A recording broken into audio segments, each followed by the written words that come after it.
desde la Ciudad de México. Les saludo como siempre con mucho gusto. Obviamente, pues la noticia más importante es la que está ligada con Evo Morales, este estadista que estuvo al frente de Bolivia por 13 años y 9 meses. Se convirtió en el mandato más largo en la historia de ese país, cuando Evo Morales tuvo 4 reelecciones como presidente de Bolivia, y en esta última, luego de una observación de miembros de la Organización de Estados Americanos, llegaron a determinar que las elecciones últimas en Bolivia habían sido fraudulentas, encabezadas por un instituto, un tribunal electoral, así se le llama allá, que estaba a modo del presidente de ese país, Evo Morales, y que ahí fue en donde se perpetró el fraude. Hubo observaciones de la Organización de Estados Americanos y de instancias de los países vecinos que hicieron, que señalaron muy puntualmente que el gobierno encabezado por Evo Morales ya no era un gobierno legítimo. Viene la caída luego de que el ejército le retira el apoyo a Evo Morales y le pide que renuncie a su mandato como presidente, que es lo mejor para pacificar al país. Evo Morales, al no haber tenido el apoyo del ejército, luego de estas elecciones fraudulentas, se elimina el Tribunal Electoral y Evo Morales no le queda otra más que en las últimas horas someter a consideración su dimisión. Ha habido pronunciamientos en América sobre la salida de Evo. ¿Quién es a favor de Evo? Cuba, Venezuela, Nicaragua y México. ¿Quién es en contra de Evo? El resto de la comunidad internacional. El gobierno mexicano hoy, en una forma unilateral, digo unilateral porque el presidente de México, Andrés Manuel López Obrador, decide instruir al canciller mexicano Marcelo Ebrard para otorgarle asilo político a Evo Morales en suelo mexicano sin haber consultado con el Senado de la República. Se ve a las claras que el presidente, una de dos, o ignora las leyes mexicanas o simplemente les hace caso.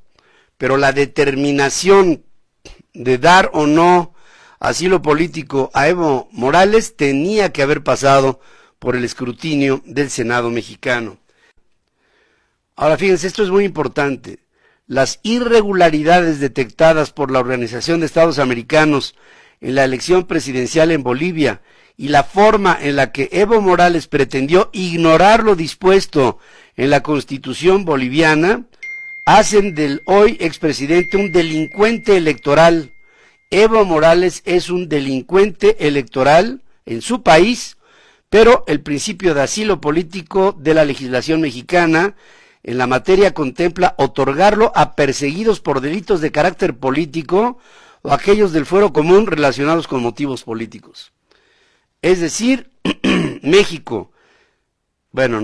el gobierno de Andrés Manuel López Obrador, sin haber consultado al Senado mexicano, decide otorgarle asilo político a un delincuente electoral.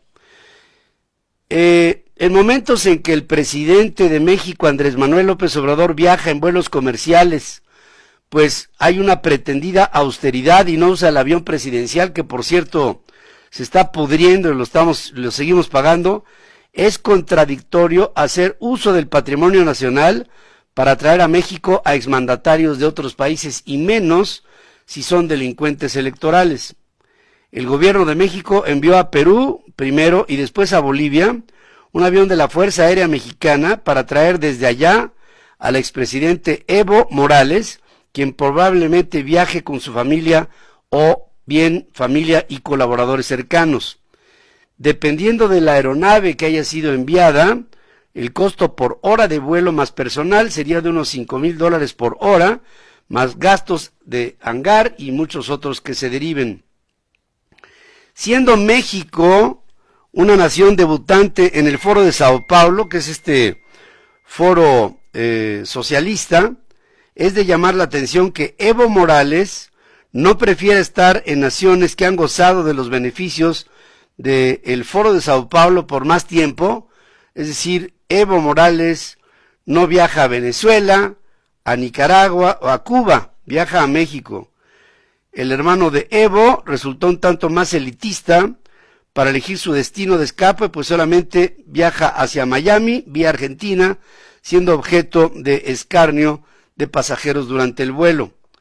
Al parecer, los países que ya tienen tradición en el socialismo del siglo XXI, del Foro de Sao Paulo, no son destinos atractivos ni para sus simpatizantes que prefirieron Estados Unidos o bien México para recibir asilo político.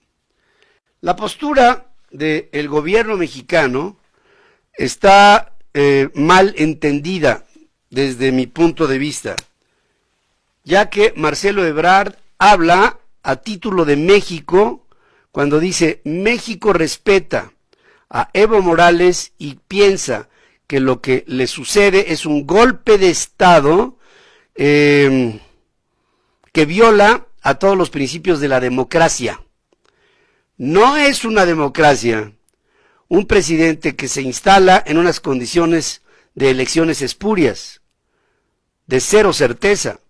No es una democracia el que en México se diga que se habla por México cuando en realidad se habla por parte del gobierno mexicano, que no del Estado mexicano, que es una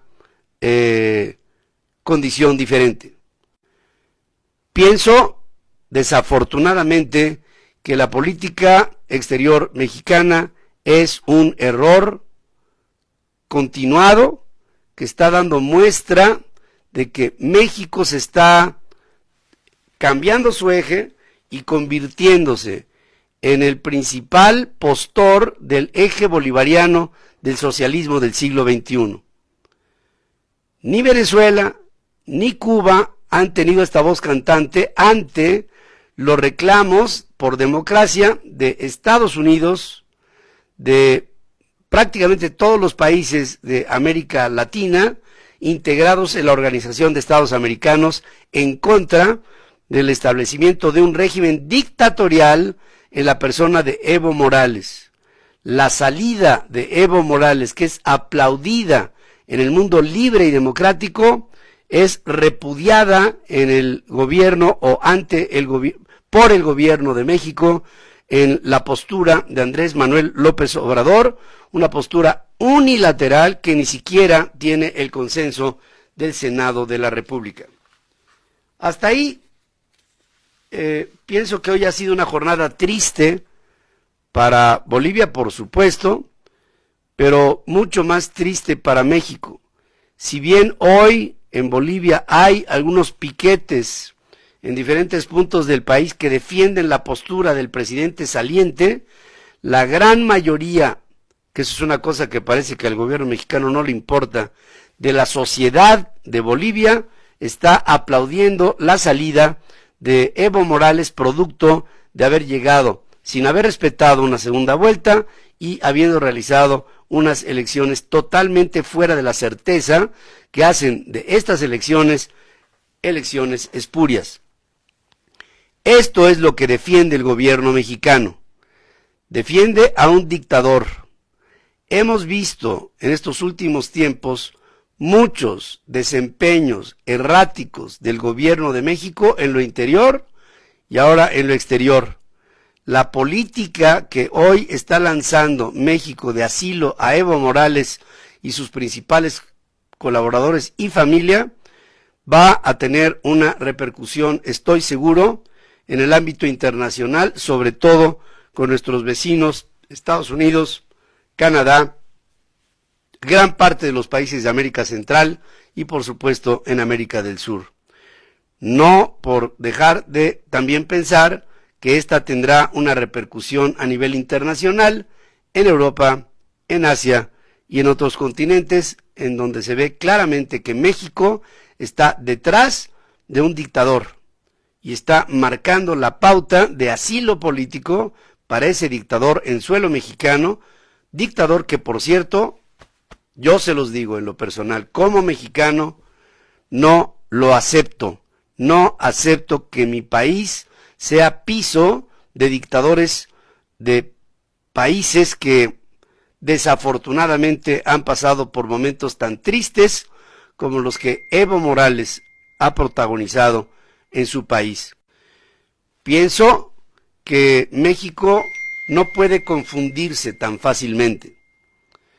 México es un país, sí, de tradición de asilo, sí, de tradición humanitaria, sí, de comprensión internacional. Nada más que esto no implica que si el día de mañana otro sátrapa, dictador, que en su país es repudiado por manifestaciones masivas y depuesto del poder, retirado este apoyo de parte de su ejército, nosotros lo tengamos que recibir por un asunto no de carácter político, humanitario, de un proceso cívico que pudiera tener connotaciones sujetas a interpretación. Estamos hablando de que aquí se le da asilo político a Evo Morales simplemente porque comulga con la ideología del eje bolivariano del socialismo del siglo XXI, del que México es un nuevo miembro, pero en este gobierno socialista que hoy tenemos, con vías al comunismo, estamos empezando a ver acciones que nos pueden traer otro tipo de perjuicios, porque el día de mañana no puedo yo ponerlo, digamos, hacerlo a un lado, ni soslayarlo. Mañana el gobierno de los Estados Unidos pudiera decir, si esa es la ideología del gobierno que está en funciones en México, bajo premisas que no son de la democracia, nosotros no queremos tener asuntos con el país. Estamos dándole asilo político a un hombre que se quería perpetuar en el poder, a menos de que pensemos que un gobierno de prácticamente 14 años de duración, cuando los periodos electorales son de 4, vaya por su haya llegado de manera ilegal a su cuarta reelección y México no diga nada. Dijo hoy el presidente de la República en la mañana, le incito a la Organización de Estados Americanos a que haga una reunión urgente, no más silencio. Y yo quiero decirle al presidente de México, de parte de la Organización de Estados Americanos, no hubo silencio, no hubo silencio. Hubo una acción continuada, concertada, monitoreada, en donde vio y denunció en su oportunidad que las elecciones en Bolivia habían sido unas elecciones no certeras. Y México defiende esa no certeza, haciendo ver que el presidente será presidente hasta el final de su mandato, que esto termina más o menos a principios del mandato antes de las elecciones, termina más o menos a principios del año que viene. En esta obstinación de parte del gobierno mexicano, creo que no quedan argumentos. Y pienso que hoy hemos hecho un ridículo internacional.